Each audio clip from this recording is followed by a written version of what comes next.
السلام علیکم ورحمۃ اللہ وبرکاتہ۔ عزیزان ملت اسلامیہ، آپ تمام امتی کو ابو فضل کی طرف سے سلام عرض ہے۔ گھر میں بڑی پردہ نشین عزت دار ماں اور بہنوں کو ابو فضل کی طرف سے سلام عرض ہے۔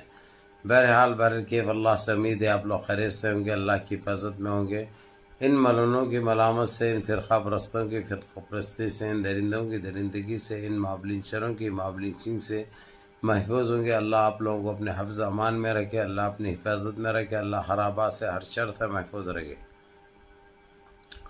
بہرحال بہرکیف میرے عزیز دوستو، میرے بھائیو، دیش کے حالات سے بھی آپ لوگ واقف ہیں اور دیش کے باہر کے حالات سے بھی آپ لوگ بجا واقف ہیں، لیکن یہ بھائی آپ کو دیش کی ہی خبر سناؤں گا جو کہ دیش کی خبر ہے، لیکن دیش کے باہر کے ممالک بڑے پریشان حال ہے اس وقت جو ہمارے ساتھ جو چل رہا ہے، کیونکہ وہ لوگ کو افسوس ہمارے انڈین مسلمان کا نہیں ہے۔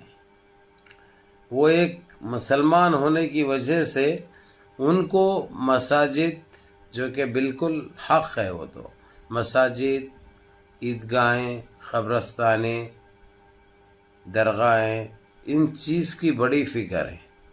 اور یہ سرکار نے، انڈیا نے جو بل پاس کیا، اس کے اوپر سارا دیش برہمی کا اظہار کر رہا ہے، فی الوقت بہت گرم ہے۔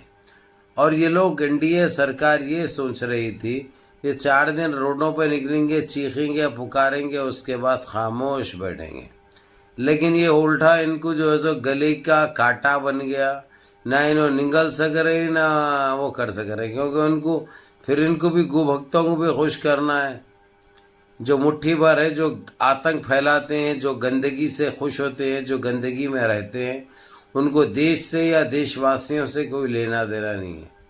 میرے عزیز دوستو، میرے بھائیو، ابھی تک ہمارا زخم بھرا نہیں بابری مسجد کا۔ جس طریقے سے سارے چیزیں ہمارے ساتھ رہنے کے باوجود ہمارے ساتھ انصاف نہیں ہوا، ہمارے ساتھ زیادتی ہوئی، یہ بول کر کہ یہ ہماری آستھا کا مسئلہ ہے۔ چلو ٹھیک ہے، یہ کس کی آستھا کا مسئلہ ہے؟ مساجد، درگاہیں، قبرستانیں، عیدگاہیں۔ یہ بڑا سوچنے والا سوال ہے، اور ان کے خیالات دیکھیے آپ۔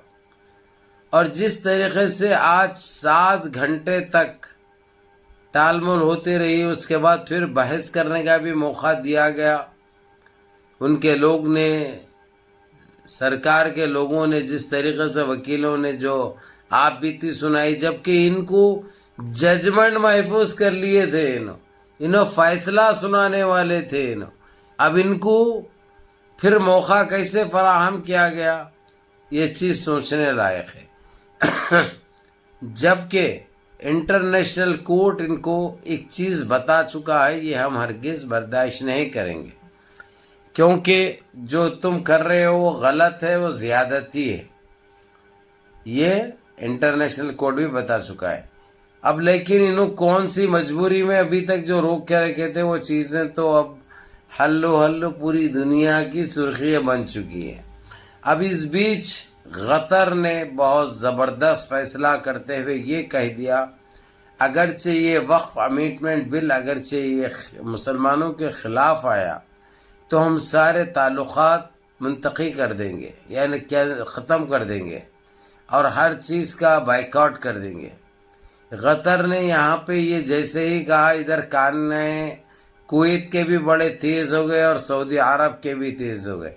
یہ الگ بات ہے کہ یہ بات ہوتے ہوتے وہ لوگ کل شام تک آواز تو نہیں اٹھائے، لیکن آج ضرور اٹھائیں گے۔ اب اس کا خمیازہ کس کو بھگتنا پڑے گا؟ دیش واسیوں کو بھگتنا پڑے گا، کیونکہ یہ حق سی بات ہے کہ ہم کوئی حال میں اس کا سودا کرنے کے لیے تیار نہیں، چاہے کچھ بھی ہو جائے۔ یعنی یہ بتا دیے، سارا مسلمان روڈوں پہ اتر کے یہ کہہ رہا ہے۔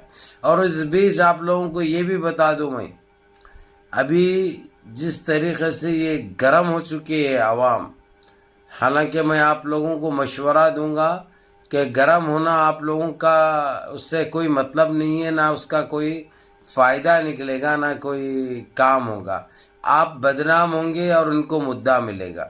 اس لیے آپ لوگ صبر و تحمل کا مظاہرہ کرو۔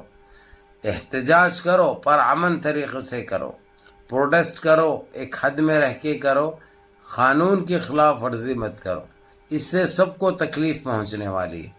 دوسری بات، اب یہ جو دباؤ بڑھتا جا رہا ہے، ہو سکتا گورنمنٹ خود بول دے گی کہ جو سپریم کورٹ کو کہ بھائی تم فیصلہ دے دو، جو چیز ہے وہ اپنے اس سے نکال دو، اس کے بعد ہی یہ چیز قابو کر سکتے ہیں۔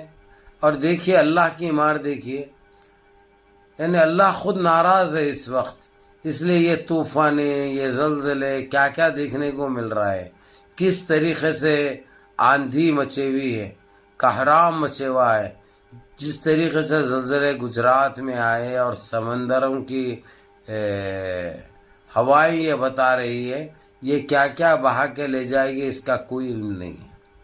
تو یہ اللہ سبحانہ تعالیٰ کی طرف سے ہوتا ہے، آپ لوگوں کو پتہ ہے۔ بہرحال ابھی کچھ ٹائم میں پتہ چل جائے گا کہ یہ کیا ججمنٹ آئے گا، کیونکہ آج بھی کورٹ چل رہا ہے، سپریم کورٹ کے اندر بات چل رہی ہے۔